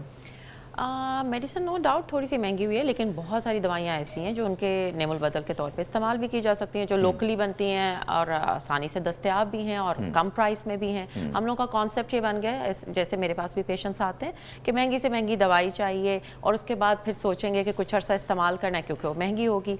उससे बेहतर है, जैसे फॉर एग्जाम्पल मैं इसकी मिसाल ऐसे दे सकती हूँ कि मॉइस्चराइज़र है, बाहर के मुल्क के मॉइस्चराइज़र भी अवेलेबल हैं और पाकिस्तान भी मॉइस्चराइज़र बनाता है। तो अगर आप पाकिस्तानी प्रोडक्ट इस्तेमाल कर रहे हैं, वो बहुत अच्छी है, ज़बरदस्त है, आप वो इस्तेमाल कर सकते हैं। कोई ज़रूरत नहीं आपको बहुत महंगा जाके मॉइस्चराइज़र खरीदने की, अगर आप उसको लंबा अरसा कंटिन्यू नहीं कर सकते। सो इट्स ऑलवेज इंपॉर्टेंट कि आप उसका रिप्लेसमेंट अपने डॉक्टर से पूछ सकते हैं। आपके यहाँ आपको दवाई महंगी लग रही है, आप उसका एक नेमुल बदल पूछ लें। ऑलराइट जी, जब मैं वापस आया ना आपकी कॉल्स लेंगे और फिर उसके बाद बात करेंगे कि क्या दिल के दौरों के कोई साइंस होते हैं जो पता चल सकते हैं, ब्लड प्रेशर के कोई साइंस होते हैं जो पता चल सकते हैं, क्या डायबिटीज़ के कोई साइंस होते हैं जो पता चल सकते हैं, अलामात क्या होती हैं, इसके बारे में बात करेंगे ब्रेक के बाद। Alright, G, let's talk about Spark smartphone, a much anticipated flagship smartphone. The Neo 11 is out here. Neo 11 जो है वो बड़ा कमाल है, इसके अंदर 50 मेगापिक्सल कैमरा है। मैं आपको बता दूं कि इट्स ब्यूटीफुल 6.52 इंच की इसकी स्क्रीन है और 50 मेगापिक्सल इसका कैमरा है और जो फ्रंट सेल्फी जो है वो 13 मेगापिक्सल की है। तो ये तो कमाल ही है ना, कमाल है। इनकी एक लाइन मुझे बहुत पसंद है, perfect balance between artistry and innovation. ये cutting edge technology and it's really good. Neo 11 is a testament to the commitment to excellence. So अगर आपने स्मार्टफोन ही लेना है तो स्पार्क्स का लीजिए। स्पार्क्स का ये Neo 11 जो है ये कमाल है। फिर से दोबारा रिमाइंड करवा रहा हूँ, 50 मेगापिक्सल कैमरा है, डुअल कैमरा है और साथ साथ जो फ्रंट सेल्फी है वो 13 मेगापिक्सल के साथ आती है। तो अगर आप if you are looking for a smartphone, buy the Neo 11, कमाल है। ऑलराइट जी, so back to what you were talking about. हम बात कर रहे थे कि जी अलामात क्या होती हैं जब डायबिटीज़ आने लगती है, तो क्या उसकी कुछ अलामात जाहिर होती हैं, शुगर होने लगती है? अलामात डेफिनेटली डायबिटीज़ की होती हैं और उसमें शुरू में अलामात ऐसी होती हैं जैसे पेशाब ज़्यादा आना, यूरिन पास ज़्यादा करना, प्यास लगना, कमज़ोरी महसूस करना और उसकी वो पेशेंट समझता है कि मुझे पता नहीं क्या हो गया, तो अनएक्सप्लेन्ड होती है, उसको समझ नहीं आता क्या हो गया। तो फिर हमारे बिजली के बिल्स देख के भी आ जाती है ना। मैं सच बता रहा हूँ, ऑनेस्टली स्ट्रेस की बात नहीं है, एंग्जाइटी की वजह से होता है कि यार ये इतना, फिर दोबारा बिजली का बिल इतना आ गया, इतना बिल ये हो गया। आप फिर माने स्ट्रेस, वो स्ट्रेस की वजह से होती है, और स्ट्रेस एक रीज़न है उसकी वजह से, और स्ट्रेस अगर बहुत ज़्यादा स्ट्रेस तो डायबिटीज़ भी इंड्यूस हो सकती है उससे। तो जी मैं एक बात ऐड करना चाहूँगी कि जिल्द के ऊपर भी एक्चुअली डायबिटीज़ का एक अलामत आती है, और वो अक्सर लोगों को पता नहीं चलती। उनके यहाँ पर एक एंथोसिस नाइग्रिकेंस, मैं टर्म जानबूझकर बोल रही हूँ, ब्लैक कलर के यहाँ पे ग्रिटी सी कलर की वो आ जाती है, स्किन का कलर चेंज हो जाता है, या यहाँ पर आ जाता है और या नकल्स पे आ जाता है। वो इंसुलिन रेजिस्टेंस का बेसिकली साइन भी होता है, तो कई लोगों को अर्ली वो साइंस आना शुरू हो। तो अगर नकल्स आपके ब्लैक हो रहे हों या इधर कुछ हो रहा है, गर्दन या मोकों का इजाफा हो रहा है, जो स्किन टैग्स बन जाते हैं, और या यहाँ से काली गर्दन हो रही है, या अंडर आर्म्स काले हो रहे हैं, या प्राइवेट एरिया के पास ज्यादा काला। अच्छा, और अलामत के बारे में बात करेंगे। एक टेलीफोन कॉल लूं, उसके बाद वो अलामत बताइए जो बहुत विजिबल हो जाती हैं। अस्सलाम वालेकुम जी। वालेकुम सलाम, क्या हाल है भाई? अल्लाह का शुक्र, बिल्कुल ठीक ठाक। आपका नाम? रेहाना शेख, गुजरावाला से। जी रेहाना, क्या कहना चाहती हैं? मेरा भी यही मसला है कि मतलब मुझे आए दिन कब्ज का मसला रहता है, पेट में गैस, और मेरे फेस पे दाने बनना शुरू हो जाते हैं। और ये मसला मुझे तकरीबन काफी अर्से से है, मैं मेडिसिन भी खा खा के थक गई हूँ, जिम भी ज्वाइन करती हूँ, और वक्ती तौर पे मैं ऐसे होती हूँ जैसे बिल्कुल फिट हूँ, लेकिन जो ही ये चीजें मैं छोड़ती हूँ फिर मेरा वही वेट भी दोबारा बढ़ना शुरू हो जाता है। 69 से मेरा 73 वेट हो गया, और मुझे मतलब खाना खाऊं तो ऐसे लगता है जैसे पता नहीं पत्थर खा लिए, जैसे पेट ऐसे बाहर आ जाता है, और अभी ऐसी फीलिंग होती है कि बहुत खा लिया है, और ऐसे हाथों भी जीव जैसे ना स्मेल से मतलब फील होते हैं मुझे। ओके जी जी, आप लीजिए। अच्छा, आपको जो कब्ज रहती है उसमें आपके कितने दिन बाद आप जो है ना पखाना करती हैं? मैं मतलब बोला सारी चीजें, तो मैं चाहती हूँ कि यानी कि नेचुरल सब कुछ हो। समझ नहीं आई। आई डोंट नो, क्या कुछ कहा आपने? ये आपसे पूछ रही हैं आपका स्टूल पास कितने दिन में होता है? हाँ जी, ये कभी ऐसा होता है कि मतलब मैं डेली जाती हूँ, और कभी ऐसा होता है कि मैं बार बार जाती हूँ, और कभी ऐसा होता है कि मैं 2-3 दिन में जाती हूँ। ठीक है। और आप खाने के अंदर खुराक आपकी कैसी है? लाइक आप फास्ट फूड ज़्यादा खाती हैं, सब्जियों का इस्तेमाल करती हैं कि नहीं करती हैं? आटा कौन सा इस्तेमाल करती हैं? मैं आटा चक्की का यूज करती हूँ, और ये कि मैं मतलब सवेयर हूँ, एज ए स्पेयर, मतलब मैं जॉब पे भी चली जाती हूँ, और ये है कि मतलब अगर मुझे भूख नहीं लगी तो कुछ भी नहीं खाया, और जब मुझे भूख लगती है तो ऐसे जैसे मैं पागल हो जाती हूँ, मतलब 1.5 रोटी या 2 रोटी तो मैं जरूर ही ले लेती हूँ, और बार दफा होता है कि मैं सारा दिन कुछ नहीं खाती। नहीं, उसमें आपने सबसे पहले तो लोग डाइट मॉडिफिकेशंस करते हैं कि जब आपको कब्ज़ का मसला हो रहा है तो अपनी सब्जियां, फल, ये चीज़ें फाइबर डाइट ज़्यादा लें। जो आटा है उसमें जो है ना वो छान ऐड करके, जो हम कहते हैं हाई फाइबर जो आटा जो है ना वो इस्तेमाल करें। इसके अलावा जो है ना आपने फास्ट फूड जो है ना वो कम से कम इस्तेमाल करना है, और वॉक वगैरह करें। और इसके अलावा जो आपको दाने वगैरह बनते हैं वो इससे रिलेटेड भी हो सकते हैं, लेकिन उसके कॉजेज और भी हो सकते हैं जो आपको कह रहे हैं आपके पेट पे दाने वगैरह बनते हैं। आई थिंक इनको कुछ टेस्ट वगैरह रिकमेंड करें, डॉक्टर के पास इनको जाना चाहिए। और खास तौर पे डायबिटीज़ के बारे में पूछे कि डायबिटिक तो नहीं है आप? शुगर की शिकायत तो नहीं है आपको? नहीं, मुझे कोई मसला नहीं। मैंने अपने सारे मतलब ये चुकाई लैब से मैंने अपने सारे टेस्ट करवाए हैं, यूरिक एसिड का, कोलेस्ट्रॉल का, मैं बिल्कुल फिट हूँ, लेकिन पता नहीं ये स्टमक प्रॉब्लम कहाँ से मेरी जिंदगी में आ वॉक वगैरह करती हैं? वॉक बाकायदा लाइफ में वॉक वगैरह करती हैं, डेली एक्सरसाइज या वॉक? हाँ जी, वॉक मैं पहले बता चुकी हूँ कि मैं मतलब दिन ज्वाइन करती रहती हूँ, आए दिन, फिर मैं मतलब कुछ दिन के लिए छूट जाता है क्योंकि मैंने ड्यूटी जाना होता है, और फिर जब मेरा छूट जाता है तब मैं इतनी मोटी हो जाती हूँ। वही बात ऐड करने लगी थी। हार्मोनल इम्बैलेंस एक बीमारी होती है खवातीन में, जिसमें थायराइड की बीमारी हो जाती है, और साथ ही अगर ओवरी से रिलेटेड कुछ हार्मोन्स होते हैं अगर वो ऊपर नीचे हो जाएं तो वजन बढ़ना शुरू हो जाता है, चेहरे पे बाल आना शुरू हो जाते हैं, चेहरे पे दाने आ सकते हैं, सर के बाल गिर सकते हैं, और उसके अलावा वेट की फ्लक्चुएशन उसमें बहुत ज़्यादा आती है। तो उसके लिए भी ब्लड के टेस्ट होते हैं, वो पीरियड्स के 6ठे दिन कराने होते हैं, और LH, FSH, DHE, SO4, testosterone, insulin levels and thyroid levels ये कराने होते हैं। अच्छा, एक बात आप वैसे तो सब डॉक्टर्स ने कह दिया, डॉक्टर सना आप कुछ ऐड करना चाहती हैं इसमें? नहीं, आई एग्री जो इन्होंने कहा है कि इनको अपने टेस्ट करवाने चाहिए। अगर इनको ये प्रॉब्लम रह रही है कि कॉन्स्टिपेशन हो रही है, और ये दूसरा diet of course high fibre diet, दूसरा एक सिंपल भी होता है अगर ये डायबिटिक नहीं है तो अगर ये जैसे बहुत से लोगों को बहुत फाइबर खाना मुश्किल होता है तो हमारे नट्स में कुछ ये फिग्स, डेट्स, इनमें इससे बहुत अच्छा स्टूल पास हो जाता है, और इनको कम मिकदार में भी खाएं तब भी स्टूल अच्छा आ जाता है। तो ये उन चीज़ों को अपनी डाइट में इंक्लूड कर लें अगर इनसे बहुत फ्रूट्स एंड वेजिटेबल्स नहीं खाए जाते। राइट, मैं आपसे एक रिक्वेस्ट करूंगा, आप ज़रा थोड़ा सा ना अपना स्ट्रेस लेवल भी देखिए। मुझे लगता है कि कहीं ना कहीं किसी आपने एक जुमला कहा है, इससे मेरी असेसमेंट है, मैं तो ये नहीं कह रहा I am not a doctor, लेकिन चूंकि मैं ह्यूमन बिहेवियर पढ़ाता हूँ, I M certified NLP practitioner, तो मैं इसलिए बता रहा हूँ आपको कि थोड़ा सा अपने स्ट्रेस को देखिए। आई थिंक कहीं ना कहीं डिप्रेशन जो है वो आ सकता है इसमें बहुत सारी चीज़ों में, बिकॉज आपने कहा कि कभी कभी आप बिल्कुल नहीं खाती हैं और कभी ऐसे खाती हैं कि आप बिल्कुल पागल हो जाए। There are reasons behind it, कोई ना कोई रीज़न होते हैं जो आपकी बहुत सारी चीज़ों को ट्रिगर कर रहे होते हैं, तो उसको भी ज़रूर देखिएगा। और इसमें मेरे ख्याल में शायद IBS एक कंडीशन होती है, वो उसका चांस ज़्यादा है, इनके कभी कॉन्स्टिपेशन कभी डायरिया होता है, तो ये जैसे आप हमारे स्ट्रेस उसमें इंपॉर्टेंट रोल होता है, इंड्यूसिंग एक तौर पर होता है कि उसको प्रमोट करते हैं स्किन लीजन की, तो IBS को देखना चाहिए इनको। अच्छा, कमिंग बैक टू अलामात, वो अलामात जो डायबिटीज़ की हो सकती हैं, एक तो आपने कहा यूरिनेशन जो होती है वो ज़्यादा हो जाती है, इसके अलावा क्या? देखें, शुगर की जो अपनी अलामात होती हैं वो तो इतनी कोई लाइफ थ्रेटनिंग नहीं होती, लेकिन शुगर में जो ख़ास तौर पे दिल के अमराज होते हैं उसके लिए सबसे अहम चीज़ है कि इसमें दर्द नहीं होती, चेस्ट पेन जो हार्ट अटैक पता नहीं चलता, साइलेंट MI उसे कहते हैं, खामोश दौरा पड़ता है दिल का, तो वो बहुत ख़तरनाक चीज़ होती है कि अचानक दौरा पड़ता है, पेशेंट को पता नहीं चलता, हल्की सी शायद डिस्कम्फर्ट हो, थोड़ा स्वेटिंग हो तो उसको हार्ट अटैक हो जाता है, लेकिन उसको ही इज़ नॉट अवेयर। तो ये बड़ा इंपॉर्टेंट है कि अपने को लिपिड्स भी चेक रखनी चाहिए, ECG फ़ौरन कराए जैसे घबराहट हो, और अपने बाकी टेस्ट टॉपटी वगैरह। लेकिन देखें, मैं शुगर की अलामत पूछ रहा हूँ, एक तो यूरिनेशन हो, यूरिनेशन के अलावा क्या? कमज़ोरी महसूस होती है, हाथ सुनने शुरू हो जाते हैं, और फिर कोई ज़ख्म हो तो वो ठीक नहीं होता पैर पे ऊपर। अगर ये ऐसी अलामत जाहिर हो तो आप अपने शुगर के टेस्ट जरूर करवा लें। अच्छा, किस उम्र के बाद पीरियोडिकली करवाने चाहिए शुगर के टेस्ट? अब तो हर एज में, हर एज में। एक telephone call, let's see who this is online. अस्सलाम वालेकुम। अस्सलाम वालेकुम साहिर भाई, क्या हाल है? अल्लाह का शुक्र, आपका नाम सर? बाबर बोल रहा हूँ साहिर भाई। जी बाबर, इरशाद, क्या कहेंगे? सर, एक तो मुझे प्रॉब्लम है, मैंने चेकअप करवाया था, डॉक्टर बोलते हैं आपका ब्लड जो है ना वो गाढ़ा हो गया हुआ है थोड़ा सा। ओके।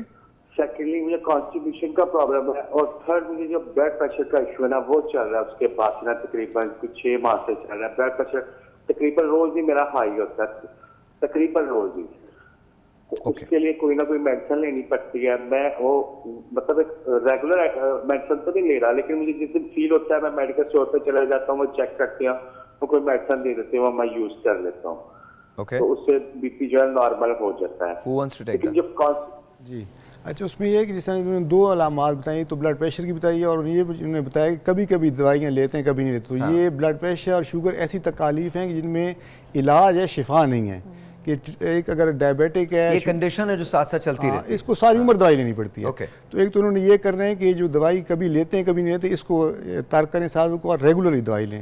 एक बार दूसरी बात जिन्होंने कहा है कि इनका खून गाढ़ा हो गया, तो इसका मतलब लिपिड्स इनके डिरेंज्ड हैं। तो लिपिड्स की 5 किस्में होती हैं, इसमें 4 जो होते हैं वो बैड लिपिड्स होते हैं, यानी बड़े हों तो उनकी नॉट गुड फॉर हेल्थ, और एक गुड कोलेस्ट्रॉल जिसे कहते हैं HDL होते हैं। तो वो लिपिड लेवल्स को उन्होंने देखना है कि किस हद तक बढ़े हुए हैं, तो अपना लिपिड प्रोफाइल करवा लिपिड प्रोफाइल करें, उसकी भी ट्रीटमेंट भी लें, उसकी ट्रीटमेंट भी लें। ऑलराइट, एक ब्रेक लेते हैं, ब्रेक के बाद कंटिन्यू। देखिए, ब्लड प्रेशर मुझे इतने साल के बाद ब्लड प्रेशर डायग्नोज हुआ है। कैसे हुआ? जब मेरा इको किया गया तो मेरा लेफ्ट वेंट्रिकल जो है वो बढ़ा हुआ था, ओवर साइज था। जब वो ओवर साइज था तो पता चला कि मुझे काफ़ी अरसे से ब्लड प्रेशर का प्रॉब्लम चल रहा है, बिकॉज मैं इतना ज़्यादा रन करता था कि मुझे पता नहीं चला। तो अब मैं ब्लड प्रेशर की बाकायदा मेडिसिन लेता हूँ। देखिए, ब्लड प्रेशर एक कंडीशन है जो शायद कभी ठीक नहीं होगी, लेकिन आप उसे कंट्रोल में रख सकते हैं अगर आप दवा प्रॉपरली खाएं, तो वो आपको मिस नहीं करनी। ब्रेक के बाद। ऑलराइट जी, once again welcome back, let's go to doctor Sana. अच्छा डॉक्टर साहिबा, ये बताइएगा, हम बात कर रहे हैं कि प्रिवेंशन हम कर सकते हैं, prevention is definitely better than cure. जब बच्चों के अंदर हम देखते हैं तो अब जाहिर है स्कूल जो हैं वो दोबारा खुल रहे हैं, तो इस वक्त जब सर्दियों का मौसम आता है तो क्या बच्चों को भी प्रॉब्लम्स हो सकते हैं, और उनके लिए क्या किया जाना चाहिए?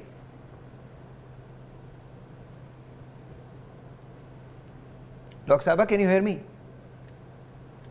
डॉक्टर सना? जी, now I can hear you, sorry, आपकी ओके। मैं बच्चों के बारे में पूछ रहा था, तो इस मौसम के अंदर हम क्या कर सकते हैं बच्चों को बीमारियों से बचाने के लिए? किस किस्म की बीमारियों से वो एक्सपोज हो सकते हैं, और उनको बचाने के लिए क्या किया जा सकता है? जी, बच्चों को आजकल कॉमन कोल्ड बहुत ज़्यादा हो रही है, जो फ्लू आम जबान में भी बोलते हैं हम। तो उसमें यह है कि आप बच्चों को एक तो क्या कहते हैं, आप उनकी, again I always start with this कि ग़िज़ा is the basis for nutrition जो है ना वो अफेक्ट्स एवरीथिंग, हाँ. बल्कि science has proven that our gut health affects our mind, our body, our mood, everything. तो सबसे पहले तो उनकी ग़िज़ा का ख्याल रखें। दूसरी चीज़ ये है कि आपका अगर एक मुझे बहुत मतलब I think I want to tell this to parents, if your child is sick and not feeling well, please don't send him or her to school. क्या होता है कि अक्सर माँ बाप जो हैं वो बच्चे को हल्के से फ्लू के सिम्टम्स या कोई आते हैं, कहते हैं कोई बात नहीं, सही है, चलो भेज दें। उससे क्या होता है कि बाकी बच्चे भी बीमार होते हैं, और इसी तरह क्या होता है कि पूरी आहिस्ता आहिस्ता पूरी क्लास बीमार हो जाती है। तो try and stop the spread of illness also, I think. दूसरी चीज़ ये है कि बच्चों को जब आपको लगे कि एक तो अननेसेसरी एंटीबायोटिक्स ना शुरू करें, इट डजंट हेल्प आपके बच्चों को, and then those antibiotics will become ineffective. Doctor साहब यही सवाल मैं आपसे करना चाहता हूं, आपने बड़ा अच्छा पॉइंट रेज किया। मुझे ये बताइए, ये एंटीबायोटिक्स से हमारी फैसिनेशन क्या है कि हर चीज के अंदर हम एंटीबायोटिक्स दे देते हैं? क्विक फिक्स, हमें लगता है antibiotics are a quick fix, they are not a quick fix. Viral illnesses unfortunately do last very long, क्या कहते हैं, normally 7 to 14 days an average होती है, लोग उसको रिड्यूस करने के लिए सोचते हैं कि antibiotics will work, they don't work. आप अगर उससे बेहतर ये है कि अगर आप इम्यूनिटी बूस्टिंग मेडिसिन ले लें तो वो एक्चुअली रिड्यूस हो जाती है। और मैं कॉन्स्टेंटली, मुझे सब जब मेरे स्पेशली दोस्त अहबाब बहुत नाराज होते हैं मेरे से कि एंटीबायोटिक क्यों नहीं आप लिखती फॉरन, I said because there is no need, it's not a quick fix, antibiotics don't fix it. अच्छा, जब भी आप वायरस की बात करती हैं ना, मुझे पता नहीं क्यों मेरा दिल चाहता है मैं पॉलिटिकल शोज करने लगूं, क्योंकि ना virus and politics just go hand in hand. एक telephone call, let's see who this is online. अस्सलाम वालेकुम जी। अस्सलाम वालेकुम। वालेकुम सलाम सर। सर अस्सलाम वालेकुम, कैसे? अल्लाह का शुक्र। वालेकुम सलाम सर, ठीक है? अल्लाह का शुक्र, बिल्कुल ठीक ठाक। सर कोई प्रॉब्लम है तो हाँ सर, लोधी साहब आपको बहुत देखा है, अच्छा लगा है आपको, सब वो आपने जो तस्वीरें शेयर की नहीं आपकी बेटी की, थैंक यू सर, बहुत बहुत शुक्रिया। उन्होंने हमें जज्बाती कर दिया। अच्छा, थैंक यू, बहुत बहुत शुक्रिया। मेरी बेटी की आज बहुत गरीब आदमी है, देखकर बहुत अफसोस हुआ कि कभी हमारे पास भी इतने वसाइल होते तो हम भी अपनी बेटी के साथ ऐसा ही करते। हमारी भी एक बेटी है, वो हमें जान से भी प्यारी है। बिल्कुल, लेकिन इसमें वसाइल, मैं आपको बताऊं, वसाइल की कोई बात नहीं है। आपका नाम क्या? नईम नाम है जी? अब्दुल नईम नाम है, तहसील नूरपुर, जिला खुशहाल से बात कर रहा हूं। ये मैं आपको बताऊं, वसाइल की बात नहीं है। बेटियां बेटी होती हैं, बिल्कुल फिक्र ना करें कोई किसी वसाइल, आप उनकी तरबियत करें जो आपके पास मौजूद है, जितनी भी अवेलेबिलिटी है। मैं आपको लिख के दे रहा हूँ, मेरी बात याद रखिएगा, आपकी बेटी हमेशा आपके साथ रहेगी, हमेशा आपके साथ रहेगी। कि ये आपको बता दूं, बादशाह की बेटी भी बादशाह की बेटी होती है और एक आम आदमी की बेटी भी आम, बेटियां ही होती हैं और उससे बढ़ के कोई और दौलत नहीं होती। आप बिल्कुल फिक्र ना करें, बिल्कुल आपको ऐसा फील करने की जरूरत नहीं है। अच्छा जी सर बताइए, कोई सवाल है आपका? हमारा मैदा जो है ना, मैदा जब हम ग़िज़ा खाते हैं तो उसके बाद जलन महसूस होती है, उसके बाद खट्टी दिकारें आना शुरू हो जाती हैं, तो उसके बारे में पूछना चाहता था। खट्टी डकारें आती हैं, बताइए। अच्छा, इसमें हमारी थोड़ी हैबिट्स हैं जिनकी वजह से हमारे यूजुअली मैदे के इशू होते हैं, खट्टी डकारें आती हैं। अच्छा, बहुत सारे लोगों को मैदे के प्रॉब्लम हैं, बड़े प्रॉब्लम है। डाइट मेन रीजन है, डाइट हमारी। एक हैबिट से हम लोग खाना खाते ही लेट जाते हैं। हम लोग चाय, कॉफ़ी और चॉकलेट्स का इस्तेमाल ज़्यादा करते हैं। इसमें थोड़े से जो हम लोगों ने प्रिकॉशंस करने के लिए, तो ज़्यादा मिर्च मसाले वाले फैटी फूड्स नहीं खाने। दूसरा, खाना खाते ही लेटना नहीं है, कम से कम 2 घंटे बाद लेटना है खाना खाने के। और थर्ड चीज़, जिनको ये मसला होता है ना कि मुँह में खट्टा पानी आता है, उसमें सहाने वाली साइड पे कहते हैं कि आप या 2 या 3 तकिए लेके या सहाने वाली साइड पे ना नीचे ऊंचा कर लें हेड एंड को, 2 ईंटें रखने साइड, ताकि वो ऊंचा रहे और ना वो खट्टा पानी जब मुँह में ना आए, उससे चीज़ें बेहतर होती हैं दवाइयों के अलावा। अच्छा जी, डॉक्टर साहिबा क्या कह रही हैं? मैं एक्चुअली एक चीज़ बताना चाहूँगी, बहुत सी दफ़ा ये होता है कि जब मैदे खट्टे डकार आते हैं तो लोग पुदीने का एक्चुअली कावा बना के पीते हैं कि हाजमा शायद है, वो एक्चुअली एग्रीवेट करता है। और ये बहुत मैंने देखा है, बल्कि एक मेरे तो पेशेंट थे, वो गांव गए अपने, तो वो पुदीने की कोई गोलियां खाने लग गए, तो वो एक्चुअली वो बिल्कुल मतलब he went into a gastric attack. तो मैं ये बताना चाहूँगी कि हम गैस्ट्रिक एसिड प्रोडक्शन जो होती है, जो हम मैदे की तेज़ी होती है, उसको कम करना चाहते हैं। जब आपको खट्टे डकार आए, जब आपको मुंह में पानी आए मैदे का, तो आप उसको तेज़ नहीं करना चाहते कि आपका डाइजेस्टिव सिस्टम उस वक्त तेज़ हो। तो पुदीने का इस्तेमाल के बारे में जिन लोगों को मैदे की तकलीफ है वो जरा कम किया करें। ओके इसके अलावा और ये है कि कभी भी पेट भर के नहीं खाना चाहिए। पेट भर के जब इंसान खाते हैं ना तो सारा मैदा रिफ्लक्स करता है। नहीं ये तो करना पड़ेगा क्योंकि इससे ये तो हमारे तो बड़ों ने सिखाया हमें सर, ये नहीं हो सकता सर। इसी को खाना भी दोनों हाथों से खाना फॉलो करने की जरूरत है। बल्कि अगर इनके 2 से ज्यादा हाथ होते तो उनसे भी खा रहे होते। अच्छा मजे की बात ये, हैरत अंगेज बात ये, अभी इलेक्शंस हो रहे हैं, आप देखिएगा, ये तो पॉलिटिकल शो नहीं है लेकिन आप देखिएगा वो लोग जो पहले किसी और जमात में थे वो किसी और जमात में चले जाएंगे, वो किसी और जमात में चले जाएंगे। अल्हम्दुलिल्लाह अल्लाह ताला इनकी सेहतें रखे, ये जितना खाते हैं अल्लाह ताला पाकिस्तान को कायम दायम रखे, दोनों हाथों से खा रहे हैं, मैं आपको बता रहा हूँ। और अगर हमारे पास ना वो मतलब वो आपने हिंदू गॉडेस देखे ना जिसके अंदर 4 5 6 हाथ होते हैं, अगर वो भी होते ना ये सब ले गए, और क्या पता इनके भी हों, नजर नहीं आते, सारे खाने के लिए इस्तेमाल करते हैं। हाँ हाँ मैं आपको सच बता रहा हूँ, आप देखिएगा।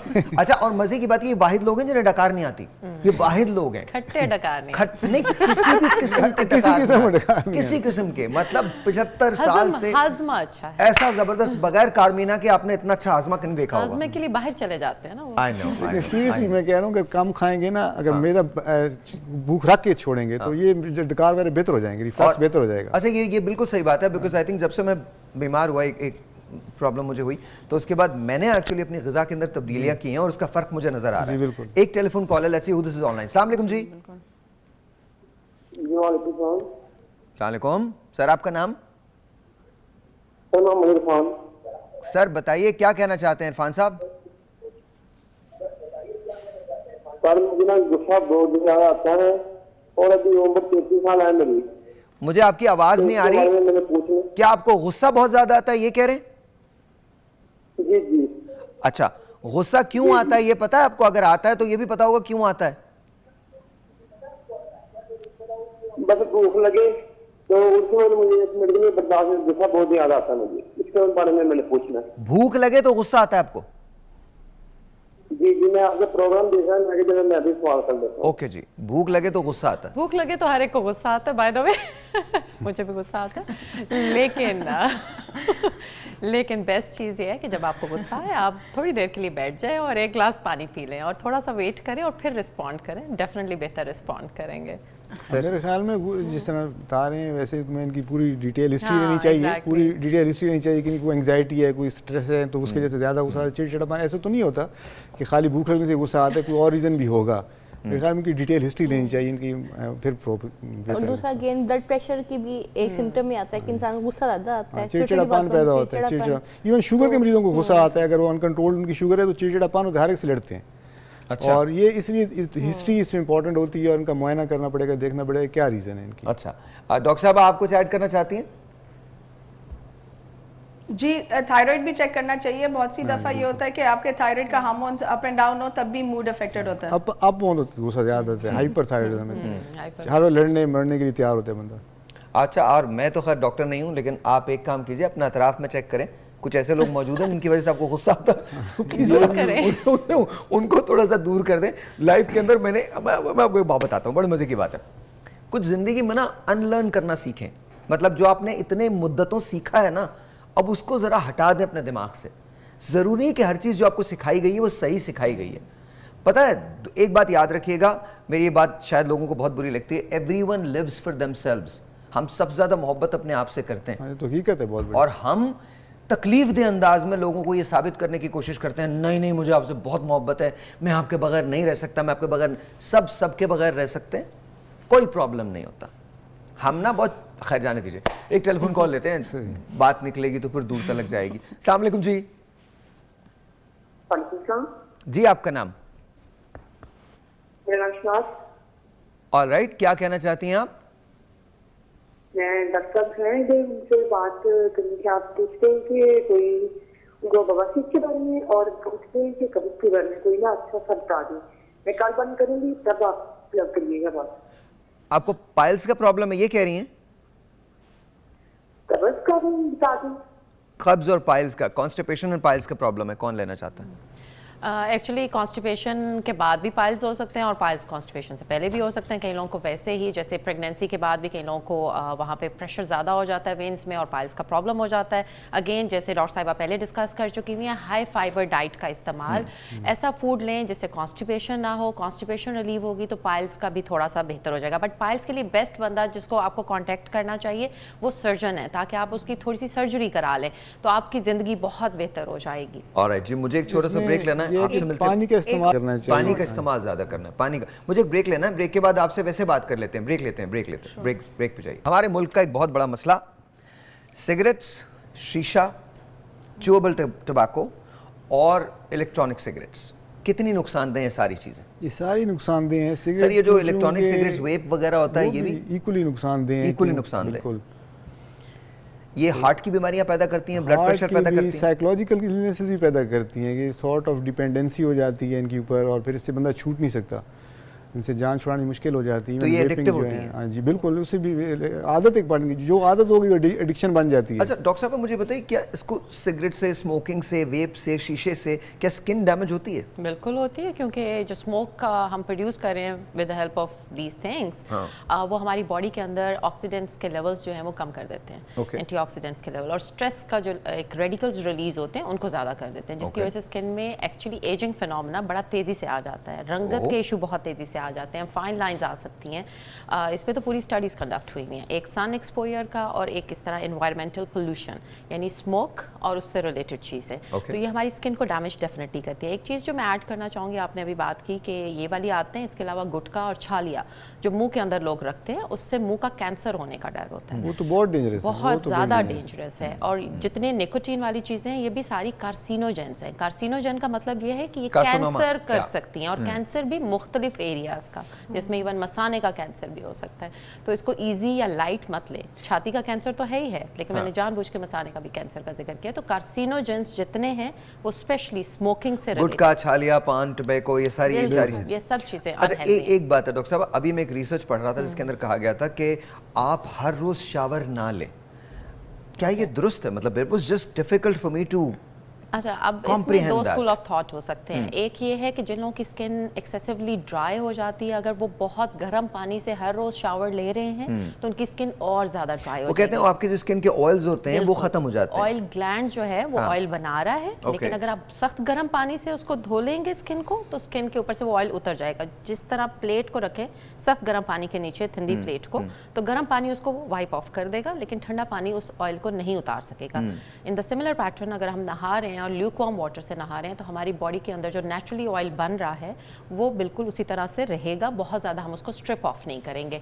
लेकिन एज के साथ साथ क्या होता है कि हमारे वो ऑयल ग्लैंड्स ऑयल बनाना ख़त्म कर देते हैं या कम कर देते हैं। तो फिर हमें बाहर से मॉइस्चराइजेशन की ज़रूरत है। तो हमें जब भी क्विक शावर एक तो लेना चाहिए, बहुत देर जो पानी में रहना या पानी के मतलब कई बच्चों को भी शौक होता है, वो भी ठीक नहीं है, और इसी तरह बहुत देर गर्म पानी से नहाना वो बिल्कुल ठीक नहीं है। आपका बॉडी का जो ऑयल प्रोड्यूस हो रहा है हम उसको खुद ही से ख़त्म कर रहे हैं और बाहर से रिप्लेनिश नहीं कर रहे। तो ये दोनों चीज़ें बहुत इंपॉर्टेंट है। ओके, वेरी क्विकली, जब बाल गिरना शुरू होते हैं तो क्या सिम्टम्स होते हैं?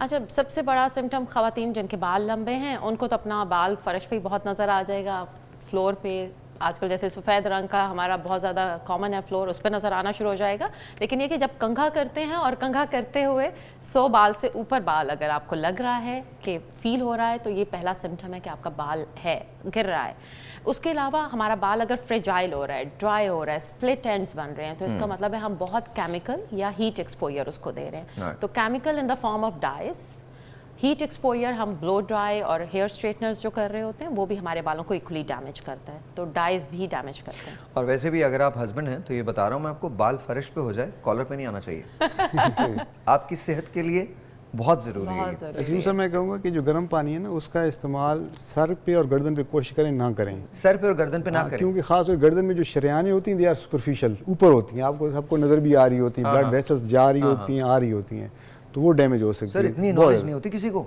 नहीं, क्योंकि ऑब्वियस होती है। किसी आपने देखो सर जापान के अंदर मैंने देखा, सर ये मैं पूछ रहा हूँ आपसे, जापान के अंदर हमने देखा है कि वो बड़े बड़े ना ऐसे संतोष बने हुए होते हैं, उसके अंदर खोलते हुए पानी के अंदर वो बैठ जाते हैं वो, लेकिन सर और गर्दन ऊपर रखी होती है उन्होंने, कोशिश होती है कि क्योंकि ये एरिया तो उन्होंने रखा है तो गर्म पे तो डैमेज हो जाता है, तो इसमें ज़्यादा गर्म पानी सर और गर्दन पे नहीं डालना चाहिए। नहीं डालना चाहिए। ओके, कुछ आप ऐड करना चाहती हैं? अच्छा, तो हम सिम्टम्स की बात कर रहे थे, सिगरेट की बात कर रहे थे, इसकी बात, हमारे यहाँ जो सेकेंड हैंड स्मोकिंग है वो कितनी बुरी होती है? पैसिव स्मोकिंग की बात पैसिव कर रहे हैं, पैसिव स्मोकिंग इक्वली बुरी है, लेकिन वो भी उस तरह ही जा रही है, अंदर जो निकोटीन जा रही है इनहेलेशन स्मोक से। बल्कि पैसिव स्मोकिंग इसलिए भी बुरी है कि दूसरे पेशेंट जो साथ जो भी आदमी बैठा हो, उसकी चांद अगर उसको कोई ब्रोंकाइटिस है या उसको सीओपीडी है तो वो भी आप पे ट्रांसमिट हो सकता है, निमोनिया हो सकता है, टीबी हो सकती है, तो वो तो ज़्यादा डैमेजिंग हो जाता है। जो स्मोकिंग कर रहा है तो वो खुद को भी डैमेज कर रहा है, अपने लंग्स को भी, अपनी स्किन, बाकी अपनी फैमिली और फ्रेंड्स को भी डैमेज कर रहा है। और सिर्फ लंग्स के कैंसर नहीं होते, इससे भाई खुराक की नाली के, फेफड़ों के, इसके मतलब मैदे के, जिगर के, हर किस्म के कैंसर इससे जो है ना स्मोकिंग की वजह से हो सकते हैं, सिर्फ लंग्स के नहीं होते। और दूसरी बात खास तौर पर और सिगरेट पी के फिर उनके फेफड़े इतने परमानेंटली डैमेज हो जाते हैं during end of life, like 50s के अंदर जाके उनको जो है ना पे ऑक्सीजन डिपेंडेंसी आ जाती है, इरिवर्सिबल डैमेज हो जाते हैं। अच्छा, लेट्स टॉक अबाउट गुटखा, पान, छालिया एंड सिगरेट। ये कितनी प्रॉब्लमैटिक हो सकती है? इससे जो कैंसर होते हैं, अक्सर मैंने देखा है कि यहाँ से लोगों की ये चीज़ें काट दी जाती हैं, ये चीज़ें काट दी जाती हैं, तो क्या हो सकता है सर इससे? बहुत डिसफिगरमेंट हो जाती है। आप देखेंगे किसी चेहरे पे किसी को कट लगा हुआ, यहाँ सारा डिस्टॉर्शन हो जाती है, उसका चेहरा ही सही नहीं नज़र आता, सही उसकी शेप ही ख़राब हो जाती है, और फिर वो इसका प्रोग्नोसिस अच्छा नहीं है। ये फिर भी they are very terminal illness करते हैं, पेशेंट की डेथ की स्टेजेस जल्दी जो है एडवांस करती हैं, फिर इनका इलाज फिर ऑपरेशन से भी नहीं होता, फिर इनको शुआएं लगती हैं, फिर जो शुआएं होती हैं वो फर्दर वो भी नुकसानदेह होती हैं, तो इलाज भी मुश्किल हो जाता है उनका। इसमें प्रिवेंशन जो है ज़्यादा बेहतर है, प्रिवेंशन का फायदा है। एक दफ़ा हो जाए तो फिर उसका इलाज जो है वो डिसफिगरमेंट कॉज करता है, चेहरे की जो उसकी बनावट है सारी मस्क हो जाती है, निकल जाती है। बिल्कुल। तो आप इससे पहले कि खुदा न करे आप किसी कार्सिनोमा का शिकार हों, प्लीज़ मेक श्योर करें कि आप ये सिगरेट, छालिया, पान, गुटखा ये बिल्कुल नहीं खाएं। मैं आपको मिसाल देता हूँ, मेरे ड्राइवर साहब हैं लासी, राजा, ये दोनों गुटखे का इस्तेमाल करते थे। जब से ये मेरे पास आए हैं इन्होंने बंद कर दिया। पिछले मेरे ख्याल में 16 साल हो गए, 16 साल से इन्होंने बंद किया हुआ है, एंड अल्हम्दुलिल्लाह दे आर एब्सोल्युटली फाइन। और इसमें एक और चीज़ है कि ये ज़ुबान का कैंसर बड़ा करते हैं, और ज़ुबान का कैंसर जो है वो उसके आप खुद सोचते थे, ज़ुबान इंसान की अगर कैंसर का शिकार हो गई है तो वो तो किसी काम का नहीं रहता मतलब, और वो फैलता बड़ी जल्दी है। और खुदा न करे फिर क्या ज़बान को काटना पड़ता है, निकालना? काटने से फ़र्क नहीं पड़ता ना, क्योंकि ऑलरेडी डैमेज फैल चुका होता है कि वो काटने से फ़र्क नहीं पड़ेगा। काटने से फ़र्क नहीं पड़ेगा तो क्योंकि ज़ुबान छोटा सा तो ऑर्गन है, तो उसको कितना काटेंगे, बाकी तो फैला हुआ होगा। तो फिर उसके बाद क्या होता है? फिर उसके बाद तो यही है कि डेथ। अच्छा देखें, वो एक शेर है, कुछ तो होते हैं मोहब्बत में जुनूं के आसार, और कुछ लोग भी दीवाना बना देते हैं। तो प्लीज़ अंडरस्टैंड करें कि ये बात बिल्कुल दुरुस्त है कि आनी को कोई नहीं टाल सकता, लेकिन खुदा का वास्ता अपनी सेहत आपकी जिम्मेदारी है, इस पे अगर आपने एक्ट नहीं किया तो दुनिया में कोई एक्ट नहीं करेगा। ब्रेक लेते हैं। ऑलराइट जी, once again welcome back. I am with Zahid भाई, मारफाज किचन। अस्सलाम वालेकुम सर, ये क्या बना रहे हैं सर आप आज? सर आज हॉट एंड सावर सूप है। हॉट एंड सावर सूप है, और ये क्या सर इसके साथ? Fish cracker. Fish crackers, really good. Fish crackers तो हमने अभी ट्राई किए हैं, बहुत अच्छे हैं। अच्छा, साइड के अंदर ये रेसिपी जो है वो सामने आ रही है। आप हमारे इंस्टा पे जा सकते हैं, हमारे फेसबुक पे जा सकते हैं, हमारी वेबसाइट पे जा सकते हैं और जाके check this out, because this recipe actually works. ऐसा ही है? डेफिनेटली। तो सर ये कितने लोग खा लेंगे इस वक्त? इस वक्त ये चार लोग खा लेंगे। और कितनी देर में बन जाता है ये? तकरीबन ये भी 10 से 15 मिनट में बन जाता है। सबसे ज़्यादा जो इसका बनने का तरीका है ना, जो जब चिकन को बॉयल करते हैं ना, तो उसके ऊपर एक झाग आती है, जिसे हम किचन की ज़ुबान में मैल बोलते हैं। मैल? हाँ, ओके। वो उसको उतारते हैं, ओके, उबालते हुए। ओके। देन फिर जब वो उतर जाती है तो उसी पानी में सब्जी और जो वेजिटेबल है वो डालते हैं। फिर उसके बाद उसको मैल उतार के ओके, अच्छी तरह। ओके, मैल उतार के, अच्छी तरह से मैल उतार के फिर उसके अंदर डालते हैं। लोग वो बॉयल कर लेते हैं, हाँ, फिर उसको बाद बॉयल करके निकाल लेते हैं। असल में आप बनाती हैं कभी ये हॉट एंड सावर सूप? कभी नहीं बनाया? आपने बनाया डॉक्टर साहब? नहीं आपने? डॉक्टर साहब आपने कभी बनाया? नहीं, आप ऐसे हंसे मत, कोई बात नहीं, आप किसी ने भी नहीं बनाया यहाँ पर बैठे हुए, पर इंशाल्लाह कभी आपके साथ ना रहा मैं तो मैं कुछ ना कुछ जरूर सीख जाऊंगा। इंशाल्लाह जरूर रहेंगे। Thank you very much. अच्छा, टाइम हमारे पास बिल्कुल कम है, विल स्टार्ट। डॉक्टर साहब, फाइनल हेल्थ टिप कोई देना चाहती हैं आप लोगों को? फाइनल हेल्थ टिप में सबसे पहले हमारी डाइट मॉडिफिकेशंस हैं, लाइफस्टाइल मॉडिफिकेशंस हैं। अपनी डाइट अच्छी रखें, सब्जियां और फलों का इस्तेमाल ज़्यादा करें, डेली वॉक करें, अपनी थोड़ी एक्सरसाइज की रूटीन बनाएं, पानी का इस्तेमाल ज़्यादा करें। ये मैं बेसिक ये चीज़ करेंगे सर जी। उसमें है कि मेन चीज़ है कि खाना कम करें, जितनी भूख है उससे कम करें, और इससे काफ़ी हद तक बीमारियां कम हो जाएंगी। प्लस रेगुलर एक्सरसाइज जैसे बताया गया, सर वॉक करें, बीमारियां कम हो जाएंगी, इकोनॉमी अच्छी हो जाएगी, सब कुछ गरीबों को मिल जाएगा, सर खाना बरकतें कम आ करेंगे। जाएंगी इसमें मुल्क में, हाँ। लोगों की जिंदगियों में। तो खाना कम रखें और वॉक करें, मल्टीपल पोर्शंस ले रहे हैं और लेकिन आपस small में portions एक दूसरे से अच्छा सलूक रखें, हमदर्दी रखें, इंसान को इंसान समझें, ये नस्लें मेरे से कम है तो ये यूजलेस आदमी है। बिल्कुल सही। हर इंसान की कदर करें। बाहर आप भी बहुत गए हैं, रह भी अमेरिका में हैं, बाहर जाएं तो ऐसे पता चलता है कि इंसान तो यहीं बसते हैं। ये बात बिल्कुल सही है सर, बिल्कुल सही। जी, मैं क्विकली ये ऐड करना चाहूँगी कि एक तो बाहर मौसम है सर्द और हम बहुत ज़्यादा घरों में हीटर का इस्तेमाल कर लेते हैं, उसको थोड़ा सा कम कर लें। नीम गर्म पानी का इस्तेमाल करें, सख्त गर्म पानी नहाने के लिए मत इस्तेमाल करें। और उसके बाद क्विकली थोड़ा सा मॉइस्चराइजेशन का इस्तेमाल कर लें, मॉइस्चर लगा लें अपनी बॉडी के ऊपर मॉइस्चराइज़र। और अगर बच्चों में जो चटाख बन जाता है वो कैल्शियम की कमी से नहीं होता, मैं इसको ज़रूर ऐड करना चाहूँगी। वो एक्चुअली एक्जिमा की एक फॉर्म है, उसको आप जाके पढ़ सकते हैं। dryskin.com एक वेबसाइट है, उसके ऊपर भी जाके उसको उसका पढ़ सकते हैं, उसके बारे में देख सकते हैं कि उसको कैसे बेहतर किया जा सकता है। ऑलराइट जी, आप तीनों का बहुत बहुत शुक्रिया। डॉक्टर सना, आपसे मुलाकात हुई थी, बात हुई थी कराची से, बहुत बहुत शुक्रिया आपका भी। आपसे मिलेंगे कल, तब तक के लिए खुदा हाफिज़।